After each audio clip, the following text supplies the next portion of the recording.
Hi, my name is Nicole Hind and I'm an online counsellor at www.unveiledstories.com, and this is a bit of a rant about mediocrity versus imperfection. So recently I've had some dealings with what I think of as a kind of a widespread acceptance or even like movement of mediocrity, or wanting things to just be really, really palatable, really easy, really simple. And a good example of that is what's sometimes called a redemption story, where if you think of an example of, say, someone who's lost a lot of weight, or somebody who's given up alcohol. And it's always a story, like there's an arc, this is when things were awful. This is when I was, horribly overweight, or I was drinking so much that, I destroyed everything in my life. And then there's the journey, the hard journey of sorting that thing out. I tried to quit drinking and I couldn't. I was exercising, but it wasn't working. Or I was, eating, I went on a diet. So I did heaps of diets, and then I would lose weight and then put it on twice as much. And then that's kind of going up the hill. And then there's this thing where whatever the thing is that they're telling you about, that it worked. And then what we expect to hear after that, and what we usually do hear, is that, and now everything's perfect. I'm thin is a metaphor for, and everything else is wonderful. I've met the love of my life. I've got married. And I'm really happy. I couldn't be happier. I've got the job of my dreams. Everything's wonderful. With their version of the alcoholic, it's I quit drinking, and then, I got my life on track. I got the perfect job. Same thing, I resolved the problems in my relationship. I did this, I did that, and now everything's perfect. Full stop. And then that's it, and we kind of think, when I do those things, I will also achieve. And actually, to be honest, like a lot of public blog spaces and a lot of the self-help industry is based on a redemption story. The idea that, that when you do this thing or these things or take these steps, that everything in your life will then be resolved and you will be happy. And there's an investment in selling people that idea of happiness. The truth is, life isn't really like that. And I think if you were to ever talk to a person who is a redemption story or has sold a redemption story, you will find out that their lives are still complicated. That things didn't, there's no full stop. A great example of somebody who had a story like that on some level is Liz Gilbert, Eat, Pray, Love. And she, had this incredible story of how she left this unhappiness and took this journey, and it widened the world for her, and she had all these amazing experiences, and then she met the love of her life and married him.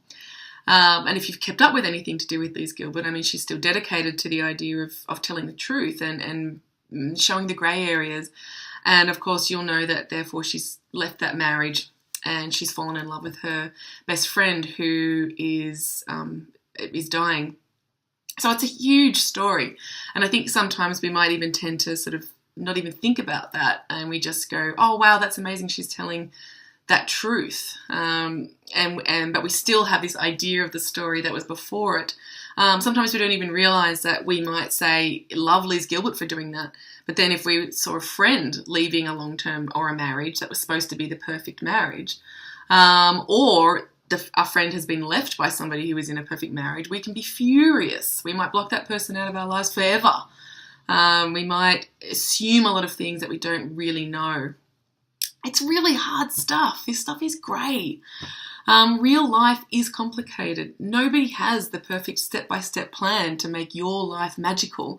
There's not going to be a day when you finish the dots and then you realise, and now everything's perfect forevermore. Happiness is fleeting. So is sadness. So are most emotions when we're on a relatively stable life path.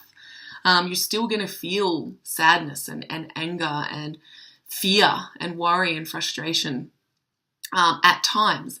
And what sort of being imperfect is about is about being okay with that, being okay with the occasional times when we're robbed of who we want to be and how we want to be when we're our best selves, by extreme emotions, by just shitty days, by times when we're not our best.